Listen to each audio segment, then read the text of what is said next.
All right. Very warm welcome to CA Inter Audit for November 2020. Today is the last class, like I said.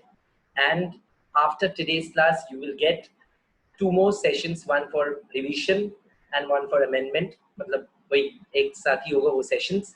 वो 2 session हो सकता है, 3 session हो सकता है, बट होगा सितंबर का एंड में होगा. लॉ का अलग से होगा, ऑडिट का अलग से होगा. Okay, alright. Now September and तक क्या आप लोग को करना है, मेरा एक्सपेक्टेशन फ्रॉम माय स्टूडेंट्स क्या है, 2 बार try to finish the subjects at least twice. जिन लोग का एक ग्रुप है उन लोग को 2 बार करना ही है.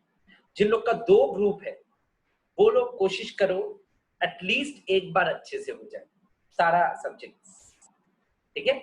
So that should be the objective for people who are appearing in November 2020.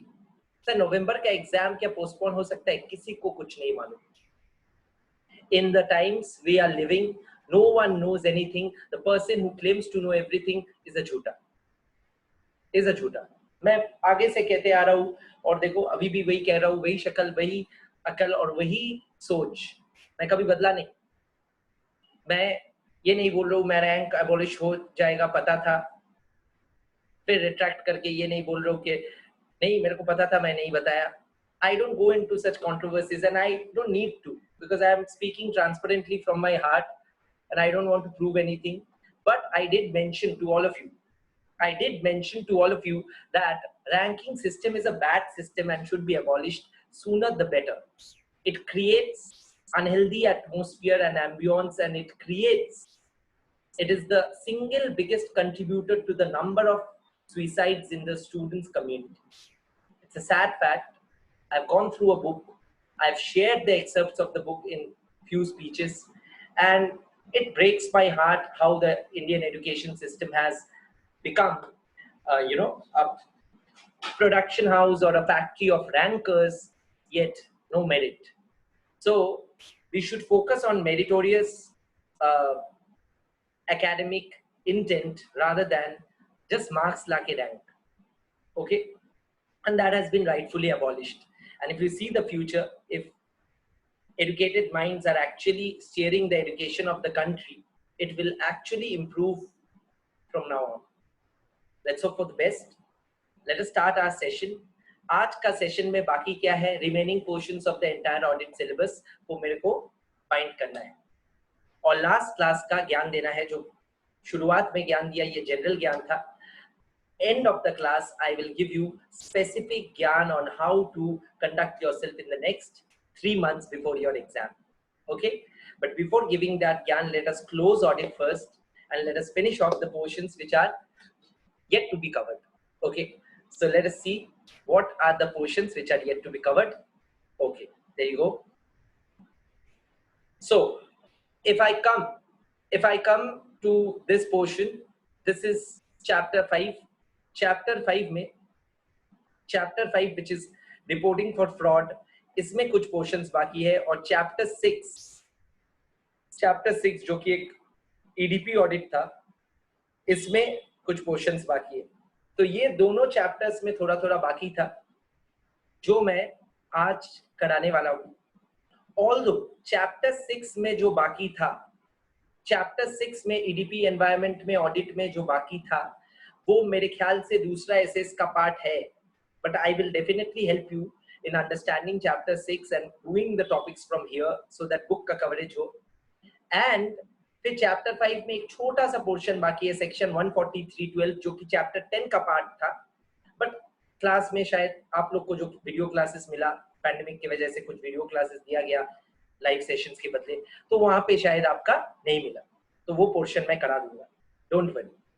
Okay, now I will start with chapter 6 which is auditing in EDP environment. and ये chapter 6 में जो portions बाकी है वो पहले कर लेंगे. CMA का क्लासेस, ऑडिट का क्लासेस जो लोग कर रहे हो CMA कोर्स के लिए, उन लोग के लिए एक ही विनती है, आप लोग जो भी ज्ञान ले रहे हो ज्ञान के तरह से लो. चैप्टर वाइज बाइफरकेशन में मत जाओ, टॉपिक वाइज जाओ. और आप लोग का किताब में यही टॉपिक्स अलग अलग चैप्टर में सजाया हुआ मिलेगा. और दूसरा विनती है, आप लोग का समय सीए वालों से ज्यादा है, तो आप लोग का अलग से सेशन में मैं आप लोग को फोकस करके आप लोग के बारे में बताऊंगा, सिलेबस और वो सब। तो थोड़ा पेशेंस रखिए। सीए वाला क्लास में मैं वैसे ना बोलूं सीए में वालों को अलग से, तो डोंट फील लेफ्ट आउट। अलग से आप लोग का सेशंस होगा, प्लान हो रहा है, संडे को मैं शेयर करूंगा। Okay, now let us continue. Let us, without any further ado, continue and see what is there left.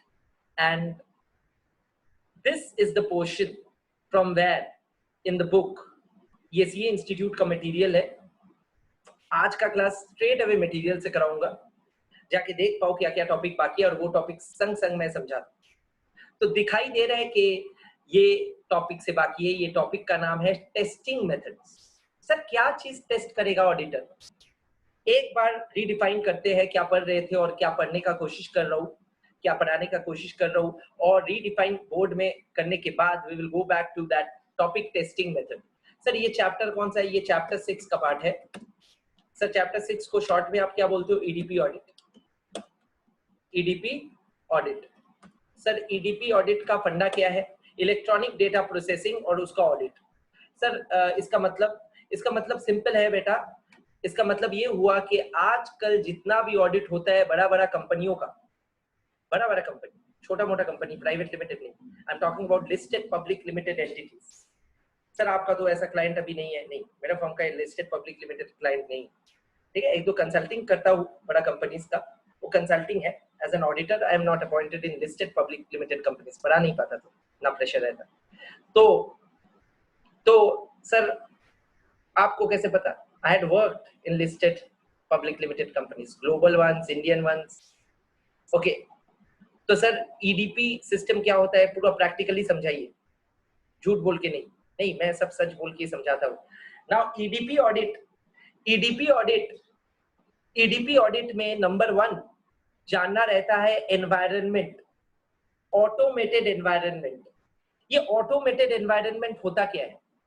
एक कंपनी जहां पे हर प्रोसेस, क्या प्रोसेस सर? बिजनेस का process. Purchase is a process, sales is a process, accounting is a process, recording of transaction is a process, ठीक है। हर process एक कंपनी में मैनुअल हो सकता है, या ऑटोमेटेड हो सकता है, या सेमी हो सकता है, या फिर फुल्ली हो सकता है ऑटोमेटेड, या फुल्ली मैनुअल हो सकता है, depending on the nature and size of the business and depending on the cost effectiveness and every other thing taken into account, it could be automated or not. जैसे and depending on the culture too, जैसे US का जितना भी companies है fully automated है, सब कुछ fully automated है। ऑटोमेशन में वो लोग रिलाई करता है। ऑटोमेशन का मतलब हर चीज प्रोसेस में मैनुअल इंटरवेंशन नहीं। एक मेल आया, मेल ऑटोमेटिकली स्कैन होके वो जिसको जाना है स्कैन कॉपी चला गया, हार्ड कॉपी आया ही नहीं। हार्ड कॉपी लगेगा तो मेल रूम में मिल जाएगा। तो ये सिस्टम है इतना ऑटोमेटेड। तो द आइडिया इज, ये ऑटोमेटेड सिस्टम से क्या हासिल होता है? पहला बात, पेपर डॉक्यूमेंट्स को रखने से बहुत क्लमजी हो जाता है, क्लटर हो जाता है, स्पेस ज्यादा लगता है। सब कुछ इलेक्ट्रॉनिकली स्टोर होता है। इलेक्ट्रॉनिक रिकॉर्ड्स बेहतर तरीके से अपने रख पाते हैं, सेव कर पाते हैं, स्टोर कर पाते हैं, कम स्पेस लगता है, जल्दी रिट्रीव होता है। दिमाग में सोचो, देखो आईटी पढ़ा रहा हूं लग रहा है, हाँ, दिमाग में खाली सोचना पड़ेगा, ब्रेनस्टॉर्म करना पड़ेगा। तो इलेक्ट्रॉनिकली डेटा प्रोसेस होता है, हाँ, कभी खोएगा नहीं, बैकअप बन जाएगा, कितना आसान हो जाएगा। ऑटोमेटेड का मतलब क्या है? मैं एक जर्नल मारा तो जर्नल से लेजर हो जाएगा, लेजर से ट्रायल बैलेंस हो जाएगा। सोचो, इमेजिन करो अकाउंट्स में मास्टर हो आप लोग, फिर ट्रायल बैलेंस से अगर चाहो तो टैली में तो फाइनल अकाउंट्स वहीं पे बन गया, ट्रेडिंग पीएल और बैलेंस शीट खाली फ्लो। एक्सेल में भी तुम बना सकते हो ऑटोमेट करके। सर हाँ, और कोडिंग जानना पड़ेगा। So the idea is automation takes away a lot of pressure, lot of stress of accounting. Face the book एक छोटा संस्था है, स्टार्टअप है। सर क्या है ये? कोचिंग सेंटर है, फेस द बुक ट्यूटोरियल्स, जहाँ पे मैं एक पार्टनर हूँ। अब हम लोग अकाउंटिंग जब कर रहे हैं, हम लोग का भी अकाउंटिंग होता है, फीस आता है, पेमेंट होता है फैकल्टीज को, एडवर्टीजमेंट को, वेंडर्स को। तो ये जो पेज द बुक, एक छोटा कोचिंग सेंटर का जो अकाउंटिंग हो रहा है, ये अकाउंटिंग कैसे कर रहे हो सर? मैनुअल कम ऑटोमेटिक, जस्ट रिकॉर्ड करना पड़ता है, एक्सेल शीट में सब कुछ सजाया हुआ है। सर आइडिया किसका है? Of course the accounting part वाला idea is mine only, CA तो है ही एक पार्टनर, और मेरा partner is a coder, the brilliant coder, whiz kid kind of a brain. तो हर कुछ कोड कर देता है, मैं जो कोशिश करता हूँ सोचने का, एक्सेल में ऑटोमेटिक अकाउंटिंग हो जाता है। दिखा नहीं पाऊंगा, प्राइवेसी है, ठीक है, बट आइडिया शेयर कर दिया कैसे क्या होता है। तो ये अकाउंटिंग का बुद्धि और कोडर का बुद्धि मिला के ही सिस्टम्स बनता है, रोबस्ट सिस्टम्स बनता है, और ये सिस्टम्स डेवलपमेंट में भी सीए को लगता है। तो सीए का जॉब रोल सोचो, जितना इमेजिन करोगे, जितना स्ट्रेच करोगे, तो समझ पाओगे कितना वाइड गैमुट है तुम लोग का प्रैक्टिस का। You can become a technical, you can be hired by a technical company for business consulting, and this is the business part कि कैसे होगा accounting, and your technical consultant will be your partner. You will club into a project and give output with a software engineer and a CA. इसलिए Infosys, Wipro, IT majors जितना भी companies है, Indian IT कम, बाहर का IT companies they hire CAs, TCS, CA का job role वही होता है। Okay, मैं बोला ना इंडस्ट्री का पूरा भरपूर इंसाइट मिलेगा। Oracle भी करते हैं, हाँ, global major, SAP, yes, okay, you need to know all these names now. EDP audit, sir EDP का बात बोल रहा हूँ तो ये सब बिगीज का, टेकीज का नाम ना बोलूं तो सोचो, ये जो EDP ऑडिट है, एक बड़ा कंपनी में सारा तो इलेक्ट्रॉनिक डेटा प्रोसेसिंग होता है, एनवायरनमेंट पूरा ऑटोमेटेड है टॉप टू बॉटम। तो ऑटोमेटेड एनवायरनमेंट में मैं कैसे ऑडिट करूंगा? जर्नल का वाउचर मैनुअल थोड़ी ना होगा, MJV मैनुअल जर्नल वाउचर नहीं होगा, तब AJV होगा, ऑटोमेटेड जर्नल वाउचर, आया ना? तो ये सारा चीज ऑटोमेटेड जैसे ही होगा, टेस्टिंग मेथड्स भी थोड़ा बहुत चेंज होगा, बट ऑडिटर का SAAE sufficient audit, appropriate audit evidence निकालने का जो प्रिमिटिव मेथड्स थे वो कभी चेंज नहीं होगा, वो सेम ही रहेगा। क्या क्या था सोचो, inquiry, observation, inspection, analytical review, confirmation, these are the traditional methods of testing, और यही रहेगा। इसके बाहर ऑडिटर कहीं नहीं जा पाएगा। जैसे म्यूजिक में there are 7 notes, actually 12 notes, but जो 7 सरगम हम लोग बोलते हैं या 12 नोट्स जो भी लो, उसके बाहर म्यूजिक हो नहीं सकता है। तो वैसे ही ऑडिट में भी ये जो मेथड्स है, ये मेथड्स अल्टीमेट है, एनवायरनमेंट जो भी हो, मैनुअल हो, ऑटोमेटेड हो, यही लगेगा, इसके ऊपर या नीचे कुछ नहीं लगेगा। तो देखते हैं, बैकग्राउंड मिल गया, जम गए आप लोग ऑडिट में वापस। अभी आते हैं एक बार टेस्टिंग मेथड्स देखते हैं। सर दिखाइए, एकदम देखो स्क्रीन शेयर हो रहा है, screen is being shared, just look at the book, focus on the book. देखो ये जो बोला गया टेस्टिंग मेथड्स, इसमें खाली डायग्राम देखो, पहले घर में पढ़ने से भी होगा। What I want to focus is efficiency.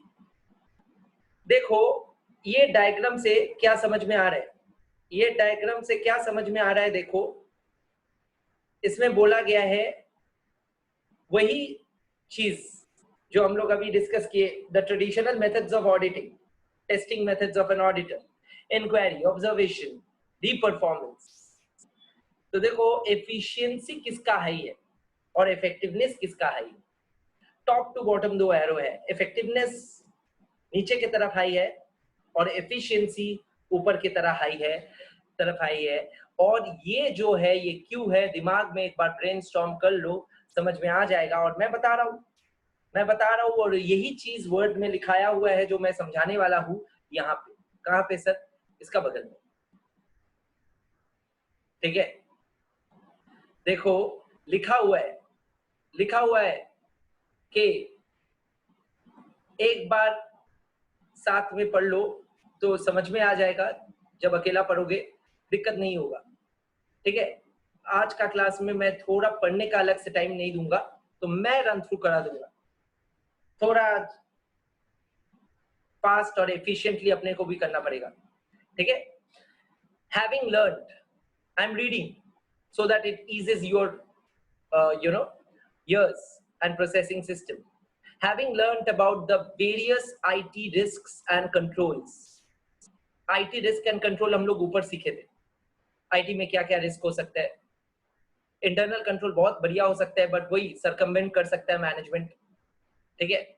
So having learned about the IT risks and controls ऊपर में जो पढ़ लिए, लेट अस, जो लोग नहीं पढ़े एक बार पढ़ लेना बाद में, let us understand the different ways of testing is performed in an automated environment.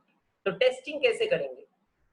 पहले आईटी रिस्क एंड कंट्रोल तो जानेंगे. पहले तो रिस्क असेसमेंट ही होता है ऑडिट में. आके देखता है ऑडिटर क्या एनवायरनमेंट का क्या क्या रिस्क है, जाके उस रिस्क के कमेंसुरेट कंट्रोल्स वो निकल पाए, और कंट्रोल्स के बाद जब रियली एविडेंस ढूंढेगा तब तो टेस्ट करके ही ढूंढेगा.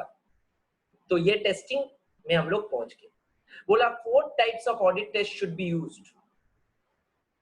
4 तरह का ऑडिट टेस्ट यूज होगा. इंक्वायरी करोगे, ऑब्जर्व करोगे रिजल्ट्स क्या आ रहा है सिस्टम से, इंस्पेक्ट करोगे कि है कि नहीं सारा डॉक्यूमेंट्स, वो तो करना ही पड़ेगा, इंस्पेक्शन इज अ बेसिक.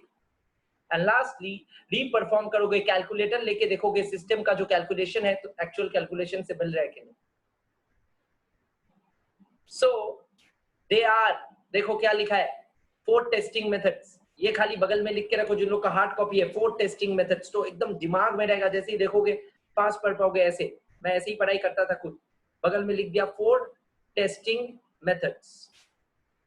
ठीक है, 4 TM. मैं TM लिखा शॉर्ट में क्योंकि लिखना, तुम लोग टेस्टिंग मेथड्स पूरा लिखना. 4 टेस्टिंग मेथड्स क्या क्या है? इंक्वायरी, IOIR लिख लेना, IOIR. Inquiry, observation, sorry, inquiry, observation and inspection and reperformance. Okay. और इलास्ट्रेशन में दिखा है इंक्वायरी उनमें से सबसे एफिशिएंट है, but it also give least audit evidence. क्यों? क्योंकि इंक्वायरी में तुम जो पूछोगे वो बता दिया, तुम मान लिए, जल्दी हो गया तो एफिशिएंस है, जल्दी हो जाने से एफिशिएंसी तो है, बट क्या ये इफेक्टिव है? नहीं, सफिशिएंट नहीं, it's not sufficient. Hence, inquiry should always be used in combination with any one or the other of the testing methods. ये तो ऐसे भी हम लोग ज्ञान था. Audit procedures. Okay? All right. Now, sir, इसके बाद क्या है? इसके बाद बोला जा रहा है रीपरफॉर्मेंस. सबसे इफेक्टिव यही है. लीस्ट एफिशिएंट क्यों है? सबसे ज्यादा टाइम लगेगा. सोचो ना, रीपरफॉर्म पूरा करोगे खुद से मैनुअली सिस्टम का रिजल्ट और खुद का रिजल्ट चेक करने के लिए, तो टाइम तो लगेगा ही, बट इफेक्टिव है. पूरा समझ में आ जाएगा सिस्टम पूरा ठीक बोल रहा है कि नहीं. Is the best audit evidence. ये सब चीज ही दिमाग में रखना पड़ता है. और देखो बहुत अच्छे से ये मटेरियल सजाया हुआ है, इसलिए तुम लोग को बोला यही मटेरियल से पढ़ाई करना. ये इंस्टीट्यूट का material has been really made good. Now rank has also been abolished. So perfection की तरफ ये लोग भी जा रहे हैं. और अभी कोविड हो गया ना, तो सब कुछ ऑनलाइन इन लोग को भी करना पड़ेगा, कर भी रहा है. ठीक है, okay. Now however testing by reperformance could be very time consuming. मैं बोल दिया ना, इसका ड्रॉबैक वही है ना, तो लीस्ट एफिशिएंट होगा, टाइम कंज्यूमिंग. देखो मैं आज क्या बोला, हम लोग एफिशिएंटली क्लास करेंगे. इसका मतलब क्या है? मतलब टाइम बचाएंगे, इसलिए मैं पढ़ा दे रहा हूँ, और पीपीटी भी नहीं है. तो एफिशिएंसी का मतलब हो गया आपका लीस्ट टाइम. एंड इफेक्टिव का मतलब है क्वालिटी इज हाई. ओके. तो Srishti has inform like rank abolish मैं जो बोल रहा हूँ, फाइनल में, फाउंडेशन में, इंटर में, तीनों में ही होने वाला है. बट अभी भी ऑन रिकॉर्ड इंटर में है, she is saying correct. But मैं बोला वो सोच आ गया, सोच. ठीक है, क्योंकि इंडस्ट्री में तुम लोग को नहीं पता और कोई बताता नहीं है, सिर्फ रैंक से काम नहीं बनता है. Rank will and land you in a interview room. After that also you have to crack the interview, where they will grill you, and since you're a ranker they will grill you more and they will expect you more. But आजकल जो सारा ranker का बात नहीं बोलूं, ऐसा भी rankers है आजकल मिक्स, जो लोग सिर्फ रट के रैंकर, और उन लोग को जब ग्रिल किया जाएगा they will not be able to resist और सस्टेन। सर देखा हुआ है आप कहाँ, मेरा स्टूडेंट डेज से देखा हुआ है कि रैंकर लोग कहाँ कहाँ प्लेस हो रहे हैं इंफीरियर जगह में, या फिर मैं जब इंटरव्यू लेने लगा तब भी देखा, फर्स्ट हैंड एक्सपीरियंस। एंड पढ़ाते पढ़ाते भी तो रैंकर लोग से बात होता ही है, मुलाकात होता ही है, तो वही चीज मैं बोल रहा हूँ बार बार। एंड अभी पता ही चल रहा है कि रैंक फ्यूटाइल है, ठीक है, ओके, हट जाएगा वो, कोई भी लेवल में नहीं रखेगा, फेज मैनर में they are progressing. Okay, now sir अभी आप बताइए, ये तो समझ में आ गया टेस्टिंग मेथड्स का बेसिक ज्ञान। तो टेस्टिंग मेथड्स का बेसिक ज्ञान को अगर किसी को लिखना है तो क्या लिखोगे, जल्दी से खुद से नोट बना सकते हो और मैं भी तुम लोग को नोट दे सकता हूं, तो लिखो शॉर्ट में, the testing methods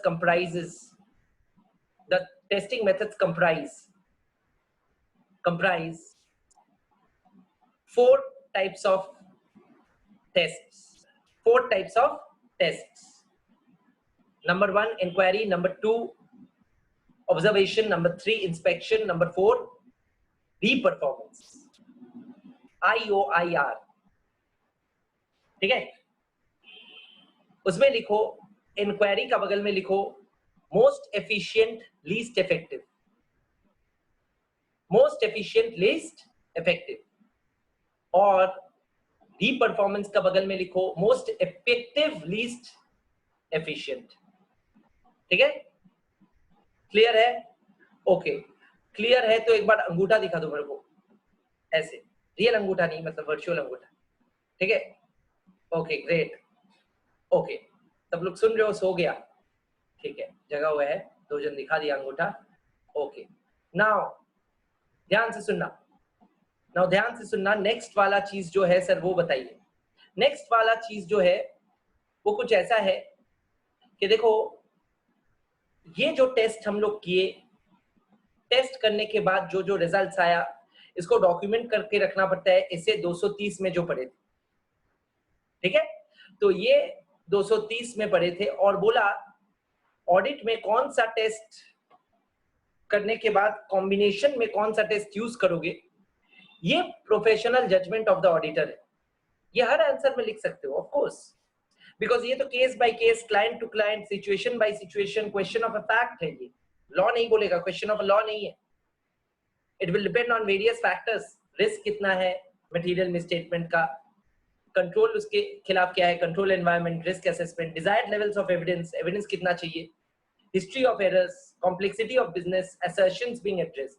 The auditor should document the nature of test or combination of test applied along with judgments in the audit file as required by SA 230.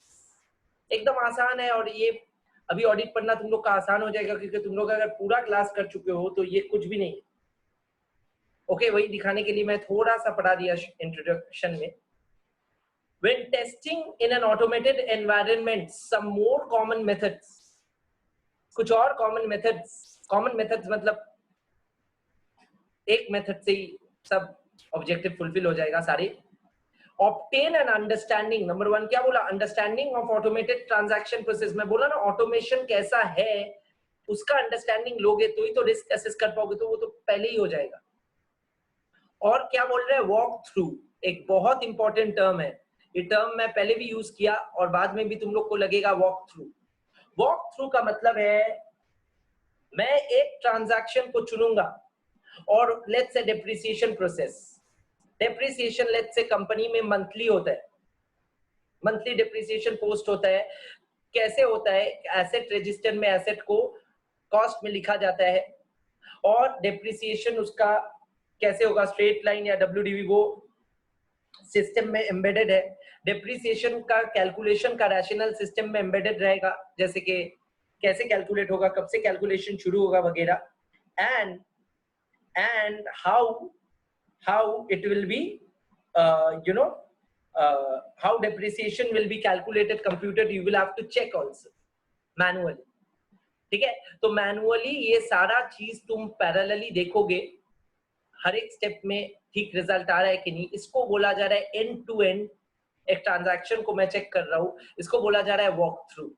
तो एक ऑटोमेटेड ट्रांजैक्शन सिस्टम में कैसे हो रहा है और उसका पैरेलली तुम उसको मैनुअली देख लोगे, हिसाब करके सब ठीक आ रहा है कि नहीं, depreciation date of put to use से डेट ऑफ डिस्पोजल तक निकल रहा है कि नहीं, सिस्टम में कोई एडिशन हुआ एसेट का तो वो बढ़ा कि नहीं, ठीक है, अप्रूवल मिल रहा है कि नहीं, डिप्रिसिएशन क्या ऐसे ही रिकॉर्ड हो जा रहा है या अप्रूवल के साथ रिकॉर्ड हो रहा है, कौन रन कर रहा है, कब रन कर रहा है, इस कहाँ लिखा है, ये सारा चेक करना पड़ता है ऑडिटर को, रियल लाइफ से बता रहा हूँ।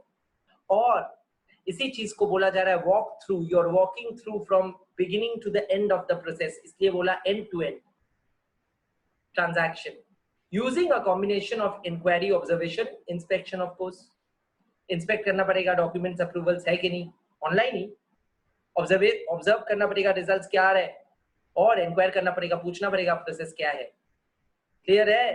हाउएवर क्या बोला, observe how a process transaction and different scenarios, inspect configuration defined in application, यानी कि एप्लीकेशन में क्या कॉन्फ़िगरेशन है, कब से क्या कैलकुलेट हो रहा है दिन, वो सब इंस्पेक्ट करना पड़ेगा।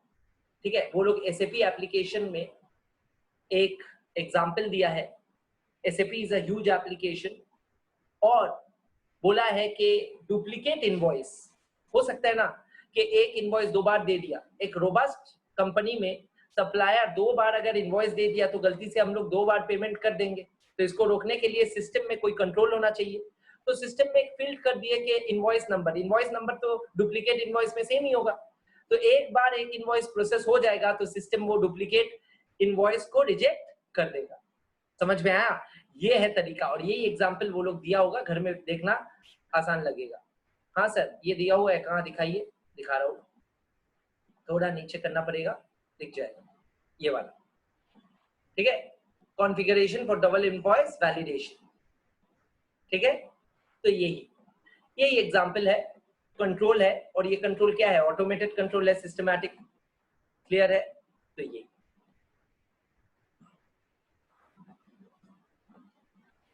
okay, all right, that was the example only. Now the next topic in this chapter which was left, abhi se sara topics left hi hai, internal financial controls, isko hum log bolte hain IFC, short mein kya bolte hain, IFC। ye IFC kya hai, internal financial controls। तो देखो ये term refers, ये term का मतलब क्या है, policies and procedures put in place by companies for ensuring reliability of financial reporting। Financial reporting जो आ रहा है रिलायबल है कि नहीं, इसलिए ये कंट्रोल पूछा बैठाया जाता है। ये क्या है, एक इंटरनल कंट्रोल ही है, ये एक इंटरनल कंट्रोल ही है। ठीक है ना, इंटरनल कंट्रोल का जो पढ़े थे वही लैंग्वेज में लिखा हुआ है, देखो जो पढ़े हो उसको याद आएगा। Reliability of financial reporting, effectiveness and efficiency of operations, compliance with laws and regulations, safeguarding of assets and prevention and detection of frauds। यही 5 चीज RECSP यही लिखा था इंटरनल कंट्रोल में भी, तो इंटरनल कंट्रोल ही है। all IFCs are internal controls, all internal controls are not IFCs। ठीक है ना, तो ये है ऑब्जेक्टिव ऑफ IFC, ये 5। कंपनीज एक्ट 2013 में ये IFC लेके भी रिपोर्टिंग करना है, सेक्शन 143 में duty of an auditor. Okay, so बोला गया है the companies act 2013 has placed a greater emphasis on the effective implementation of reporting, यहां से पढ़ रहा हूं, ये नीचे वाला para, on the internal control of a company. The table gives the summary of requirements of the act. देखो कहां पे ये इंटरनल फाइनेंशियल कंट्रोल को रिपोर्ट करना पड़ेगा वो दिखा रहा है। सेक्शन 134 बोर्ड रिपोर्ट, सेक्शन से टॉपिक याद आ जाना चाहिए। तो देखो who is responsible board report के लिए, बोर्ड ऑफ डायरेक्टर्स और लिस्टेड कंपनीज। लिस्टेड कंपनीज में क्या बोला, IFC 2014 से ही एप्लीकेबल कर गया। फिर rule 8 of companies accounts rules, वहां पे भी board of directors of all companies को लिखना पड़ेगा रूल 8 के तहत। सेक्शन 149(8) सिलेबस में नहीं है। क्यों नहीं है सर? अरे सीए का सिलेबस में वो 148 तक है, ठीक है। इंडिपेंडेंट डायरेक्टर्स के बारे में शेड्यूल 4 भी बोलता है, तो शेड्यूल 4 में, ठीक है। सेक्शन 177 डायरेक्टली सिलेबस में नहीं है, बट ऑडिट कमेटी पढ़े थे, तो देखो all companies having audit committee, वहां पे आईएफसी करना ही पड़ेगा। बड़ा कंपनीज बेसिकली वही borrowings, turnover and paid up share capital. And 143(3) मैं बोला ना ऑडिटरी, सॉरी ऑडिट ड्यूटी। सो ऑडिट ड्यूटी में भी बोला है हर कंपनी का स्टैट्यूटरी ऑडिटर को कहना पड़ेगा आईएफसी के बारे में। यही सबसे मेन है, ये और board report, board of directors. Clear है? तो यही है, यही है। तो कितना अच्छे से टेबल में दे दिया। फिर देखा कि देखो डायरेक्टर्स एंड मैनेजमेंट का प्राइमरी, अच्छा बोलो ना देख के बताओ, कोशिश करो, सोचो पहले। ये इंटरनल कंट्रोल डिजाइन करना, इंप्लीमेंट करना, मेंटेन करना, dim design, implementation and maintain, किसका काम है? ऑडिटर का या मैनेजमेंट का? मैनेजमेंट का, यानी कि डायरेक्टर का। It is the job and duty of the director, very good, and the management to comment on the internal control, not comment, sorry, to design, implement and maintain the internal control, and to comment on the same whether they are effective and efficient is the duty of the auditor. Observe and comment, वही है उसका। Okay, all right sir, तो यही लिखा है। हाँ, एक बहुत बड़ा गाइडेंस नोट है जो हम लोग सबको पढ़ना पड़ता है, तुम लोग भी पढ़ोगे फाइनल लेवल में। फाइनल लेवल में बहुत लोग पढ़ाता नहीं है वैसे, बट पढ़ना चाहिए। Guidance note on audit of internal financial control over FR, ICFR, ठीक है ना, आईएफसीएफआर ये इशू किया आईसीआई ने। वही बोला उसमें फ्रेमवर्क ऑडिटर को क्या फॉलो करना है, इंटरनल कंट्रोल लिखे, वो समराइज ये लोग ये चार्ट में दे दिया। तो ये है internal financial controls over financial reporting के ऊपर गाइडेंस नोट का एक्सट्रैक्ट। इसको एक बार खुद से देखो, और जैसे ही देख लिए मेरे को थम्स अप दो, तब मैं डिस्कस करूंगा। खुद से देखो, मैं चाहता हूं तुम लोग खुद से एक बार देख के मेरे को थम्स अप दो। थम्स अप मतलब ऐसे करो, तो मैं शुरू करूंगा इसको लेके बोलना। बहुत इंटरेस्टिंग है, टेबल को खुद से देखो। हम लोग कुछ छोड़ नहीं रहे। देखो लास्ट दिन भी जो जो बाकी था सारा करा दे वो, इट वाज प्रॉमिस्ड। एंड पूरा होने के बाद आई विल गिव यू ज्ञान ऑन हाउ टू प्रिपेयर।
पढ़ने के बाद एक थम्स अप देना तो मेरे को पता चलेगा तुम लोग पढ़ लिए।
Guys, have you done it?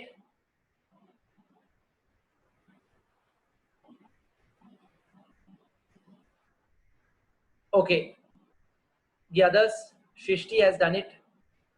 What about the others? Digonto, Sahej, tum log ho? Amrita has done it. I guess Digonto and Sahej are not there. They are not responding also. Prove ho gaya. Great. Okay. So the idea is, क्या बोला है मैं एक बार sum up कर रहा हूं। मैं sum up कर रहा हूं, समझ में आया होगा आप लोग को। बोला कि रिस्क एसेस पहले करो हर स्टेज में। ये देखो, ये जो स्टेजेस है ना, risk assessment, understand and evaluate, test, फिर रिपोर्टिंग, ये तो स्टेज है ऑडिटिंग का। पहले हम लोग परखते हैं रिस्क क्या क्या है, जाके रिस्क देखने के बाद हम लोग समझेंगे रिस्क ज्यादा है तो क्या करना पड़ेगा, रिस्क कम है तो क्या करना पड़ेगा। एडिक्वेट कंट्रोल्स जाके डिजाइन कर पाए और उस हिसाब से ऑडिट प्लान कर पाए। तो रिस्क आइडेंटिफिकेशन सिग्निफिकेंट, तो पहले हम लोग को देखना पड़ेगा कौन कौन सा अकाउंट्स एंड कौन कौन सा डिस्क्लोजर्स सिग्निफिकेंट है। फिर क्वालिटेटिव एंड क्वांटिटेटिव कंसीडरेशन, मतलब कौन सा ऑडिट प्रोसीजर क्वालिटेटिव है, कौन सा क्वांटिटेटिव है। फिर relevant financial statement assertions.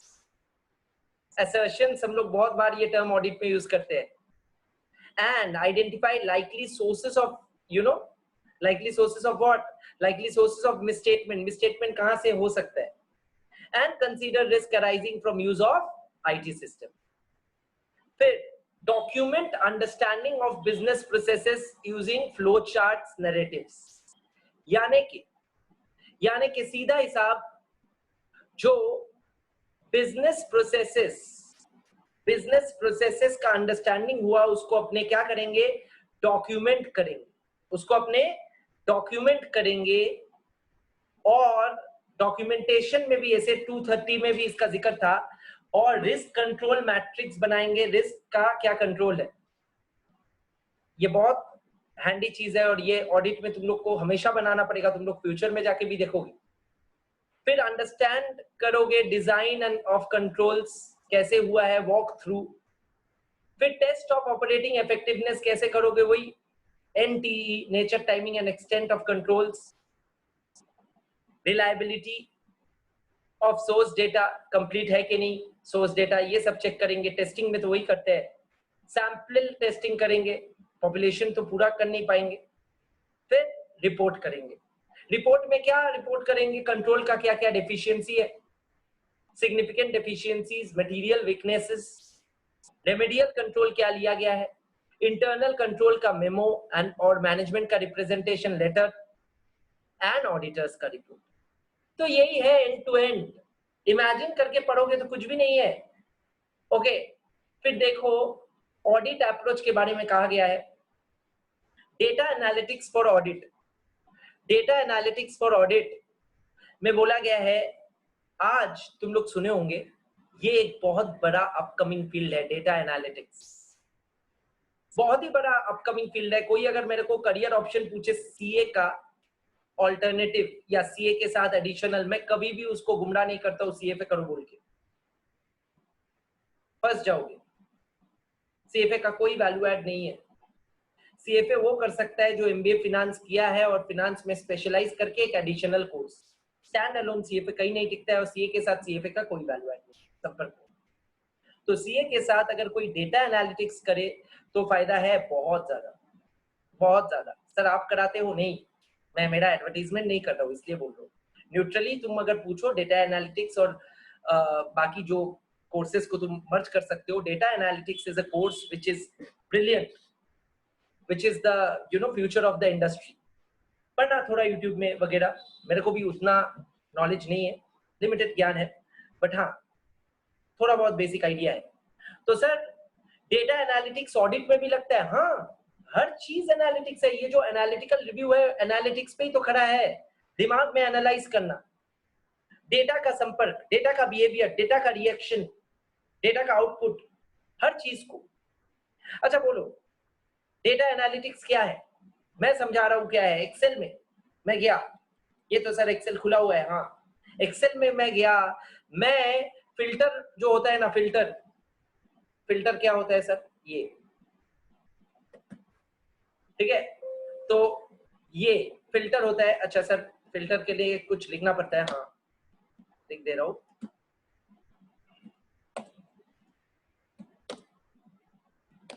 Real life audit दिखा रहा हूं डेटा एनालिटिक्स समझाने के लिए। देखो फिल्टर बैठ गया सर, कैसे? शॉर्टकट, मैं शॉर्टकट की सारा जानता हूं सर। एक्सेल का ट्रेनिंग देते हो? नहीं, हर चीज वैसे सिखा के बेचना नहीं है, ठीक है। तो ये जो है यहाँ पे ब्लैंक आ रहा है क्योंकि मैं पॉपुलेट नहीं किया। इसमें पॉपुलेट कर सकते हो सर? हाँ, आज का डेट दे दिया, ये भी फॉर्मूला है। आज का डेट दे के मैं खींच दिया इसको, तो ये पॉपुलेट हो गया। अब देखो अगस्त महीने का सारा डेट्स आ गया। सर डेज दे सकते हो? हाँ, मैजिक, एक्सेल मैजिक आपको आता है? हाँ बहुत बढ़िया से किया भाई काम। तो ठीक है, इंडस्ट्री में ऐसे नहीं था तो ठीक है। हाँ सर, सर अभी बताइए कि ये जो है ये है डेट, कॉलम का नाम ही बदल दीजिए, और ये है date, let's say journal voucher, ठीक है, जर्नल टाइप, ठीक है, ये रहेगा एक जर्नल का रिकॉर्ड्स, ठीक है। लेट्स से पोस्टेड बाय, ये सब कॉलम्स रहेगा। ए बी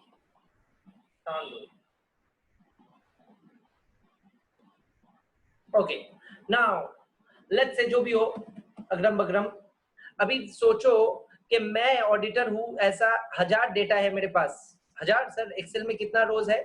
देखो तुम देख लो, देखो 1,04,8576। You can imagine how big an Excel file is, ठीक है।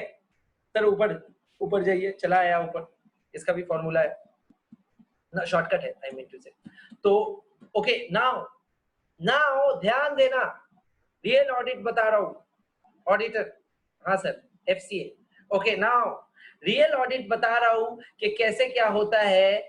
मैं बोलूंगा जिसको करना है ऑडिट, या खुद अगर करूंगा तो मैं बोलूंगा देख बेटा, हॉलीडे का दिन एंट्री है कि नहीं देखना, तो शक हो जाएगा।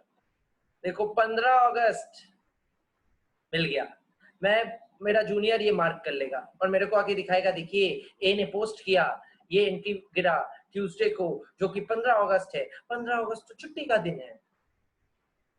मैं बोलूंगा अरे 15 अगस्त में ऑफिस क्यों खुला था, क्या अर्जेंसी था, और उस दिन जर्नल क्यों पोस्ट हुआ? अनयूजुअल ट्रांजैक्शन, ये एनालिटिक्स से आया, ये एनालिटिकल रिव्यू भी है, और ये बेस्ट एग्जांपल है कैसे ऑडिटर ऑडिट करता है। और एनालिटिक्स, एक्सेल, ये सब क्यों लगता है? क्योंकि लाइफ आसान हो जाता है। इतना बड़ा बड़ा डेटा डंप फाइल्स तुमको मिलेगा रियल लाइफ में, तुम पागल हो जाओगे, इनिशियली पागल हो जाओगे, फिर जब संभाल जाएगा तब और अच्छा लगेगा क्योंकि तुमको काम आएगा। और इसमें और कंफर्ट और ईज लाने के लिए और ऑडिट को अच्छे करने के लिए data analytics is a different field, it's not audit, but data analytics is involved in audit also. Audit में आजकल जो सॉफ्टवेयर निकलता है, आइडिया, केस, ये सब सॉफ्टवेयर का नाम है, ऑडिटिंग टूल्स है। इन लोगों को बोला जाता है CAAT, computer assisted audit techniques. Excel भी वही है, एक्सेस भी वही है, ये सब क्या है, ऑटोमेटेड जाके हो जाए। तो देखो अभी तुम समझ में आएगा, तुम ये अभी पढ़ने से, ये लेक्चर सुनने के बाद अभी ये पढ़ने से तुमको समझ में आएगा जरूर। पढ़ाइए सर, पढ़ते हैं, स्टूडेंट आओ। तो in today's digital age, when companies rely more and more on IT systems, हाँ हर चीज IT सिस्टम है। यहाँ तक क्लास भी देखो अभी ऑटोमेटेड हो गया है ना, ऑटोमेटेड नहीं सर, मतलब ऑनलाइन हो गया। हाँ वही तो। नाउ सोचो हर चीज IT में डिपेंडेंसी है, and networks to operate business, the amount of data and information that exists in these systems is enormous data. A famous businessman, ये कौन पता नहीं, data is the new oil बोल दिया। ये CA इंस्टीट्यूट का बुक का मतलब खूबिया है। A famous businessman, नाम नहीं लिया, लिख दिया। Brilliant CA institute. Now the combination of process, tools, techniques that are used to tap vast amounts of electronic data to obtain meaningful information is called data analytics। एकदम सही, एकदम सही। मैं बोला ना वास्ट हो गया डेटा, डेटा से असली डेटा ढूंढने के लिए जो मैं फिल्टर किया, मैं क्या किया, फिल्टर। तो वैसे डेटा एनालिटिक्स वही चीज है, मीनिंगफुल इंफॉर्मेशन डेटा से निकाल लेना, और उसके लिए बहुत कंप्यूटर एप्लीकेशन और कंप्यूटर savvy होना पड़ता है, मतलब कोडिंग वगैरह मैं जो बोल रहा था। While it is true that companies can benefit immensely from use of analytics in terms of increased profitability, better customer service, gaining competitive advantage, data को लेके सोचना, सोचते तो दिमाग में ही है, और वो सोच अगर कंप्यूटराइज्ड और ऑटोमेटेड हो जाए तो बिजनेस का ड्राइव और बढ़ जाएगा, वही बोल रहे। तो ऑडिट में भी अपने ये सब करते हैं competitive advantage के लिए। देखो the tools and techniques that auditor use in applying principles of data analytics are known as, अभी बोला था ना CAT, बिल्ली नहीं, computer assisted auditing techniques, CAAT, double A, ठीक है। ओके, नाउ सर बताइए ये डेटा एनालिटिक्स में क्या क्या होता है। मैं अभी बोला ना आइडिया, केसवेयर, ACL, ये लोग नाम दे दिया, तो एक बार पढ़ो इसको खुद से, और खुद से पढ़ के मेरे को बताओ वही बोला जा रहा है जो मैं थोड़ा बहुत समझाया। ये जस्ट एक बार पढ़ो ये बुलेट्स को, जस्ट वंस, एंड पढ़ के मेरे को संग संग अंगूठा।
क्लियर है?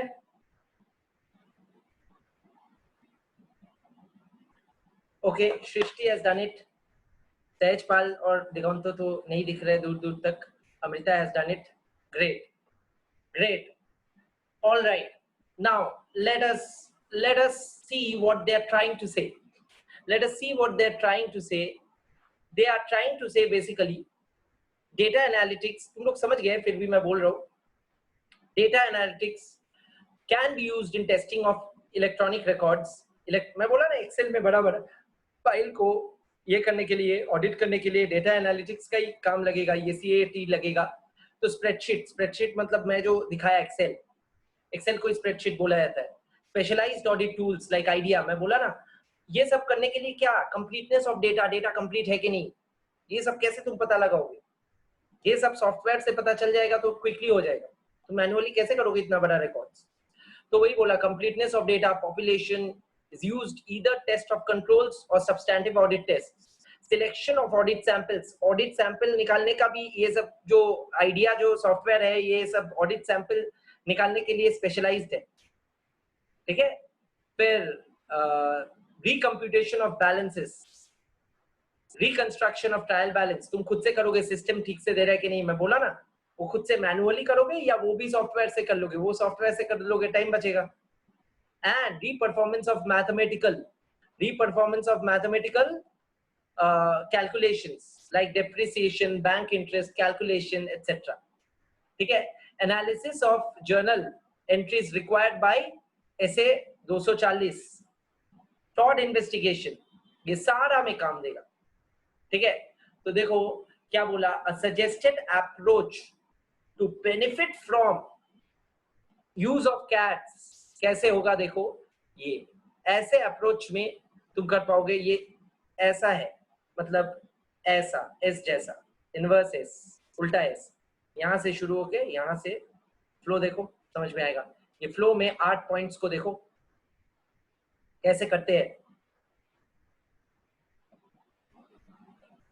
पहले बोला understand business environment and IT environment, फिर define the objectives and criteria, फिर बोला identify source and format of data, फिर बोला डेटा को एक्सट्रैक्ट करो, फिर कंप्लीटनेस एंड एक्यूरेसी चेक करो वही कैट से, फिर क्राइटेरिया फॉर डेटा ऑब्टेन्ड बोलो, फिर वैलिडेट करो, फिर रिपोर्ट करो, एंड रिपोर्ट करने के बाद हमेशा हम लोग डॉक्यूमेंट करते हैं।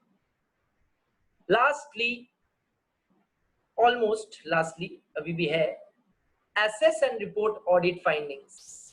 So basically IT audit में, EDP audit में जितना भी findings है वो रिपोर्ट है, रिपोर्ट करना पड़ता है। पहले हम लोग सुने थे कि दोस्त चार्ज विद गवर्नेंस को पहले रिपोर्ट करेंगे।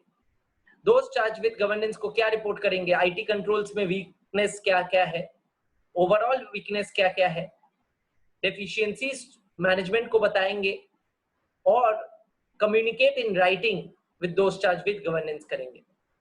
तो वही बोला, एंड ये चार्ट तुम देखने से तुमको समझ में आ जाएगा। एक बार खुद से देखो ऑडिट फाइंडिंग्स को कैसे कम्युनिकेट किया जा रहा है, तो समझ में आएगा। एक बार खुद से देखना, खुद से देख के मेरे को बताना क्या हो गया। तो देखना, बैठे मत रहना। आज का क्लास में एफिशिएंस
बोलो।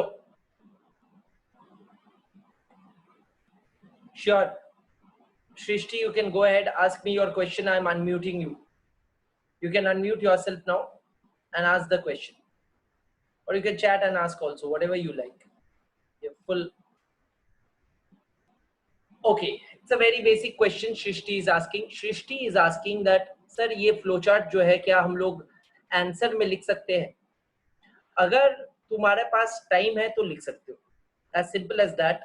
टाइम रहेगा तो एक आंसर को फुल थियोरेटिकली प्रेजेंट करने के बाद फ्लो चार्ट में उसको दिखाना यूजुअली टाइम नहीं रहता है सीए में, बट अगर टाइम रहे तो अगर तुम कर पाओ तो तुमको your representation will be the best representation और सब मतलब वो हो जाएगा।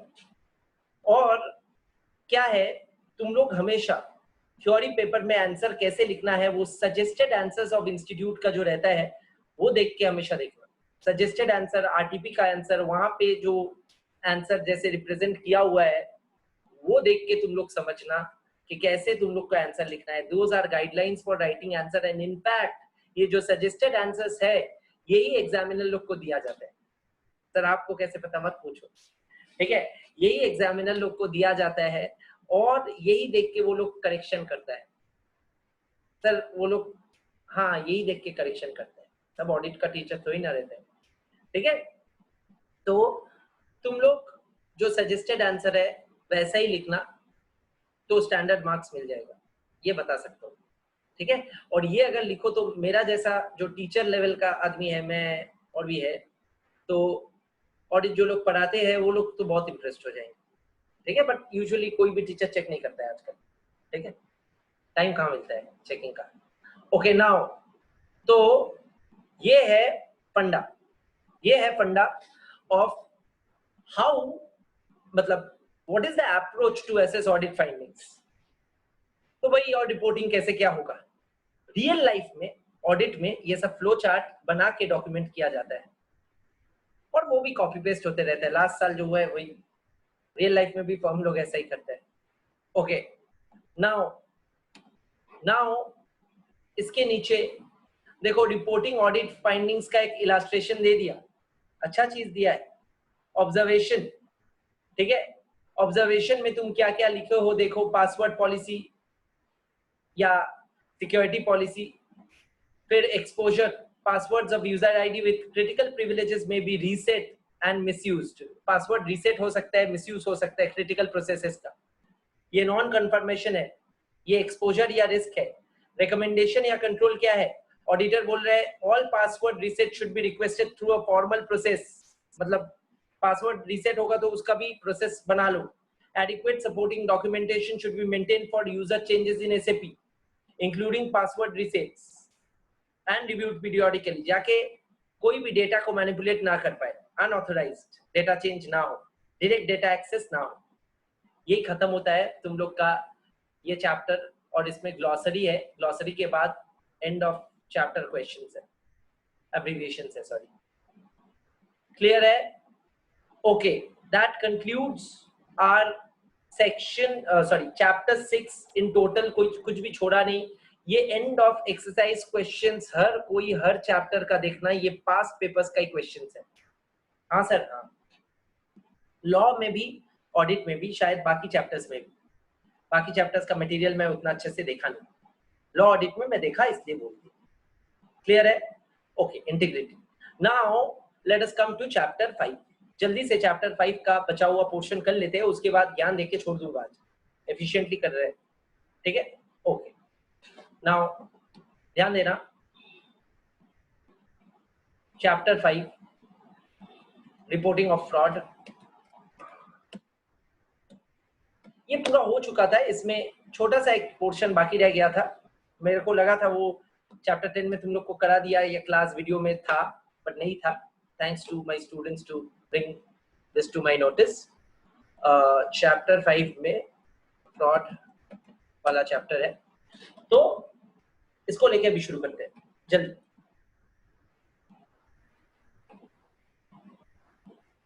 ये चार्ट को एक मिनट देखो, तब तक मैं पानी पीता हूँ, यही पे तुम लोग देखो, just have a look at this chart.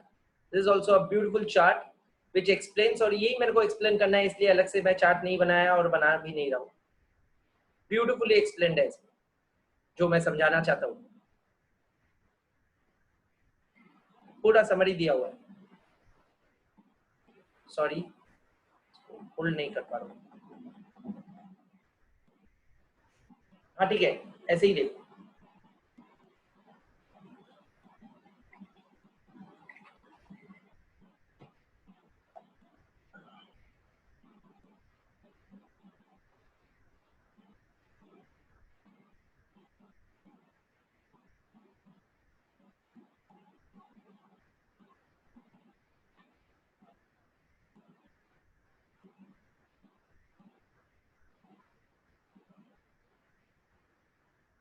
Okay sir, क्या है सर, पहले बताइए ये चैप्टर क्या लेके था। ये चैप्टर था अगर फ्रॉड हुआ है कंपनी के साथ या कंपनी रिलेटेड या कंपनी कोई फ्रॉड में इन्वॉल्व है, फ्रॉड होने से ऑडिटर का ड्यूटी क्या क्या है। सर ये तो ऐसे 240 में पढ़े, हाँ। सेक्शन 143 सबसेक्शन 12 में भी ये था, जो मैं सोचा इसलिए चैप्टर 10 में हो गया होगा। और ऐसे 240 के अलावा कारों में भी है सेक्शन 143 सबसेक्शन 11, जो बोलता है गवर्नमेंट यानी कि एमसीए कभी एडिशनल रिपोर्टिंग मांग सकते हैं, जो मांगा है कारो 2020 तो अभी सिलेबस में नहीं आया, कारो 2016 ही है जो मैं करा दिया लास्ट क्लास को ऑडिट का। एंड कारो में वही बोलता है, कारो में it is being said that, क्या बोला गया है कि ऑडिटर का ड्यूटी फ्रॉड में क्या होगा, कारो में भी एक क्लॉज में था, याद है, रिपोर्टिंग फॉर फ्रॉड। तो यहाँ पे इस चैप्टर में वो सारा चीज हम लोग कवर कर चुके थे। देखो मैं ऊपर से दिखाना चाहता हूँ, कवर कर चुके थे, ये छोड़ के सेक्शन 143(12) छोड़, तो सेक्शन 143(12) को ही मेरे को कराना है, यानी कि फ्रॉड रिपोर्टिंग, ये पॉइंट नंबर 5, ये खाली बाकी है। इसके ऊपर तक सारा हो चुका था, इसके ऊपर तक सारा हो चुका था जो वीडियो वाला क्लास था, ठीक है। Management fraud, global fraud, employee fraud, local fraud, ऐसे 240, ठीक है। और उसके साथ साथ ये रिपोर्टिंग वाला बाकी था, जो रिपोर्टिंग वाला का चार्ट मैं दिखाया और रिपोर्टिंग वाला का राइटअप ये है। तो पहले चार्ट ही कवर करेंगे, चार्ट में मैं समझा दूंगा पूरा स्टोरी, और उसके बाद अपने ये राइटअप भी देख लेंगे, और उसके साथ साथ आज का क्लास में जो कवरेज और ऑडिट का सिलेबस में जो बाकी था फॉर्मली, वो सारा लगिन हो जाएगा और कुछ बाकी नहीं रहेगा, ठीक है। ओके सर, सर बताइए फिर क्या ये चार्ट क्या बोल रहे हैं। ये चार्ट ऊपर में जो लिखा है उसका सिनॉप्सिस है सर, चार्ट के नीचे कुछ है, हाँ चार्ट के नीचे भी वही रिपोर्टिंग लेके ही थोड़ा बोला गया है। कारो का रिपोर्टिंग मैं उस दिन समझा दिया, तो और बोलना नहीं पड़ेगा, ऐसे 240 पहले ही करा दिया, ठीक है। तो यही है, रिपोर्टिंग में कारो तो हो चुका है, सेक्शन 143(12) खाली मेरे को करना है, क्लियर है। ओके तो सर करा दीजिए, हाँ चार्ट में आते हैं, चार्ट से करा दूंगा, उसके बाद राइटअप देख लें। ओके सर, ध्यान देना, कंपनीज एक्ट 2013 में, पहले सुनना फिर चार्ट देखना। कंपनीज एक्ट 2013 में एक नया प्रोविजन ऑल टुगेदर लाया गया। सर क्या प्रोविजन, कैसा प्रोविजन? वो प्रोविजन कुछ ऐसा है, बोला जा रहा है कि ये जो कंपनीज है, ये कंपनीज में अगर फ्रॉड हुआ है और वो फ्रॉड 1 करोड़ के ऊपर वाला अमाउंट का है, 1 करोड़ या ऊपर वाला अमाउंट का है, तो अभी कंपनीज एक्ट 2013 इतना स्ट्रिंजेंट हो गया है कि पूछो ही मत। वो बोल रहे हैं ऑडिटर तुम बैठे मत रहो, सेंट्रल गवर्नमेंट को लिख दो, सेंट्रल गवर्नमेंट को लिख दो, मिनिस्ट्री को लिख दो, दिल्ली में, न्यू दिल्ली में के एमसीए को डायरेक्टली, और लिख के बताओ कि ये कंपनी में ये 1 करोड़ का ऊपर का फ्रॉड हुआ है। देखिए form number ADT 2, form number ADT 2 में लिख के बता दो, यही है सेक्शन 143(12).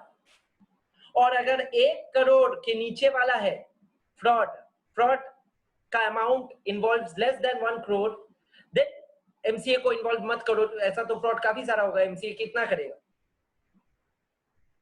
तब इन्वॉल्व मत करो एमसीए को, तब तुम जैसे जो करते हो वैसे करो।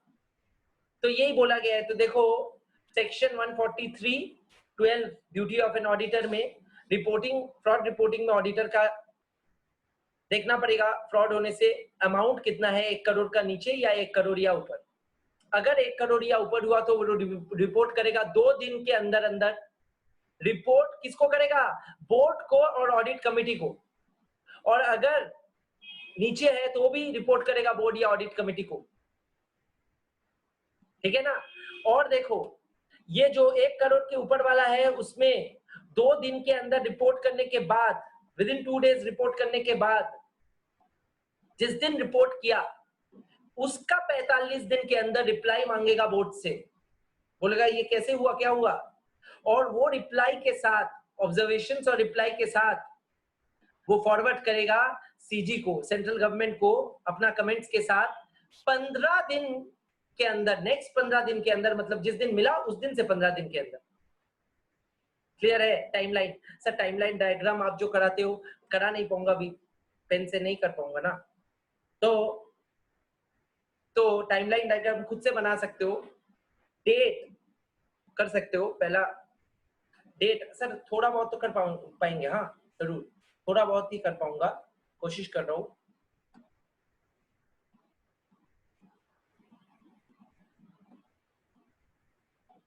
अच्छा ही तो हो रहा है, हाँ ये लाइन अच्छा होगा, लकीर अच्छा होगा, बट हैंडराइटिंग बहुत बेकार होगा।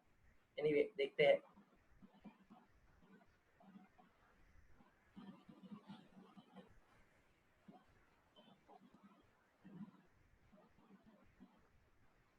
नहीं होगा, तुम लोग लिखो कि डेट ऑन विच, ये लाइन के खिलाफ लिखो, date on which fraud is known to the auditor, date on which fraud is known to the auditor, auditor gets to know about the fraud, उस डेट से 2 दिन के अंदर, within 2 days,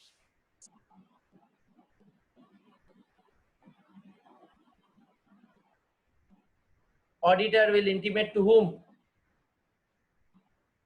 Board of directors or audit committee? Board of directors and audit committee. Auditor will intimate within 2 days, board of directors and audit committee, seeking reply, seeking reply, ठीक है ना, reply मांगेगा, बोलेगा क्या हुआ भाई, 1 करोड़ के ऊपर का फ्रॉड बताओ, ठीक है। ऑडिट कमिटी और board must reply within 45 days, within 45 days, अब कर पाओगे within 45 days? एक बार दिखा रहा हूं, ये सब लिखा हुआ है, अभी पढ़े, देखो, सीकिंग रिप्लाई within 45 days,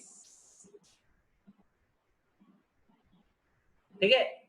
और ये जो रिप्लाई आ गया एक बार, ये जो रिप्लाई आ गया एक बार, उसका 15 दिन के अंदर, रिप्लाई मिलने का 15 दिन के अंदर अंदर सीजी को एडीटी 2 में ऑडिटर सारा चीज बताएगा, रिपोर्ट, एडीटी 2 में रिप्लाई एंड ऑब्जर्वेशंस एंड उसका खुद का कमेंट वो सीजी को दे देगा। अच्छा, ऐसा भी तो हो सकता है कि 45 दिन के अंदर वो लोग रिप्लाई नहीं मिला तो वो लोग देरी नहीं करेगा, 1.5 महीना यानी कि 45 दिन के अंदर अगर ऑडिटर को रिप्लाई नहीं मिलता है तो ऑडिटर बिना रिपोर्ट रिप्लाई फ्रॉम बोर्ड ही भेज देगा रिपोर्ट टू सीजी, देखो, forward report note containing details of report for which failed to receive any reply, तो वो ये भी बोल देगा कि देखो सेंट्रल गवर्नमेंट, मैं मेरा काम किया, मैं रिप्लाई मांगा, बट मेरे को कोई रिप्लाई नहीं मिला। क्लियर है? ये है फंडा। Is it clear? क्लियर है तो एक बार अंगूठा दिखाओ, तो मैं जो बोला क्लियर है तो अंगूठा दिखा दो। Okay, great sir, what about this,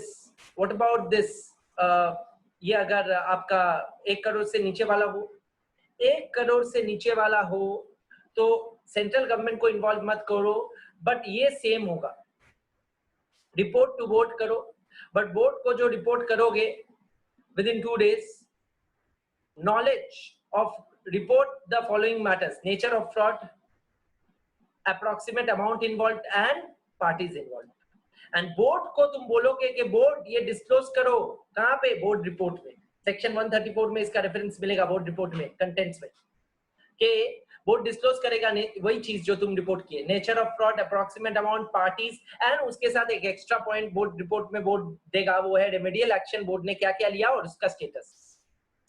clear है? तो यही है फंडा, यही बोला गया है सर, यही बोला गया है, पूरा चीज जो समरी है, जो इतना कुछ लिखा हुआ है, यही सब लिखा हुआ है, देखो सारा चीज मिल जाएगा। Disclosure in board report, less than 1 crore, higher than 1 crore ऊपर है, सारा चीज मैं स्क्रॉल करके दिखा दे रहा हूँ, ठीक है। So you can trust blindly, this summary was the crux of it, जो आप लोग का मिस हो चुका था, बहुत वाइटल था, तो आज करा दिया गया। On that note we finish our studies for the day, but मेरे को थोड़ा भाषण देना है, जनरल भाषण, वो जनरल भाषण देके आज छोड़ूंगा। जनरल भाषण ज्यादा टाइम नहीं लगेगा, 5 से 7 मिनट लगेगा, उससे ऊपर नहीं लगेगा। पढ़ाई मैं पहले बंद करना चाहता हूँ और पढ़ाई बंद करने के बाद मैं बोर्ड में जनरल भाषण देना चाहता हूँ, तो बोर्ड में मैं ले जाता हूँ। जनरल भाषण का टाइम आ गया। ओके, पहले ही मैं बोल दिया सीएमए वालों का अलग से होगा और सीए वालों का next session, sorry revision session और जो अमेंडमेंट क्लास है वो सीएमए वाले भी अटेंड करेंगे, वो सितंबर का एंड में होगा। उसके पहले सीएमए वालों का एक्स्ट्रा हो जाएगा, तो सबका सब कुछ सही है। कुछ जनरल भाषण ये है कि देखो तुम लोग कैसे पढ़ाई करोगे, आप लोग कैसे पढ़ाई करोगे next few days, that is a very vital thing. I know all of us, हम लोग सब अभी जिस दौर से गुजर रहे हैं, अभी जिस मतलब जैसा जा रहा है अपना जीवन, बहुत ही टफ जा रहा है हर एक जन का, इंक्लूडिंग मी, ट्रस्ट मी। क्यों सर? हम लोग 24 घंटा एक दहशत में रहे, कोरोना कोविड ये सब डरा दिया, हम लोग नॉर्मल लाइफ लीड नहीं कर पा रहे, सोशल लाइफ इंटरप्ट हो गया, वर्क लाइफ इंटरप्ट हो गया, इकोनॉमी खराब हो गया, pockets are dried, businesses are dry, many people, many families are losing their jobs, businesses, it's a sad times। और सोसाइटी में अपना ही रिलेटिव फ्रेंड्स रहते हैं, और तो और ये सब स्ट्रेस में घर में स्ट्रेसफुल सिचुएशन हो जाता है, बातचीत बढ़ जाता है, बहस बढ़ जाता है, एक्सपेक्टेशंस बढ़ जाता है, एक्सपेक्टेशंस डाई करता है, we feel very helpless and depressed, but it is your duty being an educated soul to see the light even in times of darkness, and trust me, अगर तुमको थोड़ा सा भी लाइट दिखे, that light is enough to guide you। Darkness में थोड़ा सा light ही बहुत बड़ा लाइट होता है। और एक ही चीज बताऊंगा कि तुम लोग 2020 का batch is a landmark batch. कोई भी सीए बैच ऐसा टाइम्स में एग्जाम नहीं दिया, इट्स नॉट इजी। लोग जो सोच रहे हैं घर में बैठ के पढ़ो पास करो, एकदम बुजदिल और एकदम बेवकूफ जैसा सोच रहे। मैं भी सोच रहा था इनिशियली शायद, बट ये नहीं है। यहाँ पे टफ है, यहाँ पे टफ है मेजॉरिटी के लिए, हर एक जन का शायद एक नहीं हो, बट मेजॉरिटी के लिए it's a very tough battle to fight such a disease, the psychological impact which the disease is creating in your mind, mental disease हो जा रहा है, and घर में बैठ के पेंट अप होके लड़ाई करना is not easy। So you guys are really brave soldiers and act like them। Life में फाइट करना इंपॉर्टेंट, वॉर करना is not important, but fight तो रहना चाहिए आदमी में। तो फाइट जो कर रहे हो आप लोग एकदम सही कर रहे हो, करते रहो हर हालत में। Make sure that you make the most out of the time at home. CA लोग का ये पेशेंस रहता ही है घर में 3-3 महीना रह के पढ़ने का, तो ये एक एडवांटेज बोल सकते हो तुम लोग का ऑलरेडी है, गिफ्टेड है कि तुम लोग का घर में रह के सह गया, बाहर का दुनिया तुम लोग देखना बंद कर देते हो। मैं सारा जीवन ही वैसा ही हुआ, एज अ टीचर भी स्टूडेंट भी। तो वो मेंटल बैटल में सीए वाले बाकी कैंडिडेट्स ऑफ बाकी एग्जाम से बेहतर है, बट ओवरऑल एक मायूसी छाया हुआ है जो आप लोग को भी इम्पैक्ट कर रहे हैं, आप लोग को समझ में नहीं आ रहा है। तो मेंटल हेल्थ को सही रखिए, यही रिक्वेस्ट है। मेंटल हेल्थ तभी सही रहेगा जब आप जो करते हो दिल से करते हो, ठीक है? तो दिलचस्पी लेके पढ़ाई कीजिए, जहां से मोटिवेशन मिले लीजिए, और कोशिश कीजिए कि टाइमलाइन मेंटेन करके घर में जैसे पढ़ रहे हो वो पढ़ाई हो। कहीं पे रुक गए तो मेरे से संपर्क कीजिए, I will try and provide as much help as possible personally. I talk every day to my students. कल फाउंडेशन का 2 स्टूडेंट फोन किया जो लोग बहुत ही बढ़िया स्टूडेंट्स है। एक जन का कोविड हो गया sadly, and she recovered, she fought and she called me SSCI में, ये बैच का, जून बैच का, I helped her as much as possible. मेरा यहाँ पे सीए फाउंडेशन का क्लासेस चल रहा है फेसबुक में, तो मैं वो उसको सीए फाउंडेशन का बैच फ्री में अटेंड करने बोल दिया. जहां तक मैं हेल्प कर पाता हूँ मैं करूंगा सबको. एंड तुम लोग को खाली खुद को बहुत स्ट्रांग रखना पड़ेगा. इम्यून सिस्टम जस्ट मतलब हेल्थ वाला इम्यून सिस्टम नहीं, माइंड वाला इम्यून सिस्टम. माइंड का डिजीज में हम लोग उतना फोकस नहीं करते हैं, but mind is what drives your body. Have a very strong mind, have a very strong determination, be very strong-willed, and you will win. This is my last word to you. I know you guys have amazing strategies her subject को लेके. इतना अच्छा पढ़े हो, हर subject में specialised tuition लिए हो, तो क्यों खराब होगा? Make sure you practice in writing, law and audit. Don't ignore that. Make sure you do it 3 times before exam. CMA, CA, जो भी हो. And make sure you attend my revision classes. Lastly, whatever query you have in any subject, IT छोड़ के, what IT मतलब income tax कर सकते हो, information technology छोड़ के, whatever query you have, practical solution दे दूँगा. Okay, with confidence and with real giving my confidence, having real solutions. Don't worry, you can approach me. And lastly, law audit को लेके कोई भी doubt immediately message करना, immediate solution देने का कोशिश करूंगा. Lastly, घर में पढ़ते वक्त लिख के आंसर प्रैक्टिस करना. बार बार बोल रहा हूँ, आरटीपी को अच्छे से कवर करना, सजेस्टेड आंसर्स देखना, सजेस्टेड आंसर्स का जो स्टाइल है वही स्टाइल अडॉप्ट करके लिखना प्रैक्टिस करना, क्योंकि वही तो वो लोग मार्क देगा वही देख.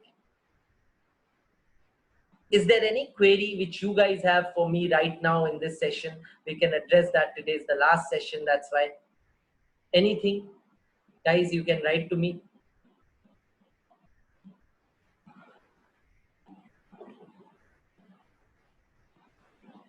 Thank you to all of you. You guys are more than students to me. Always remember, मतलब मैं टीचर स्टूडेंट जो प्रोफेशनल रिलेशन है सिर्फ वो नहीं रखता हूँ. You guys are always close to me. You guys are as good as my friends, and I treated you as my friends, professional friends. And please be in touch. And of course, you guys are the best. Thank you.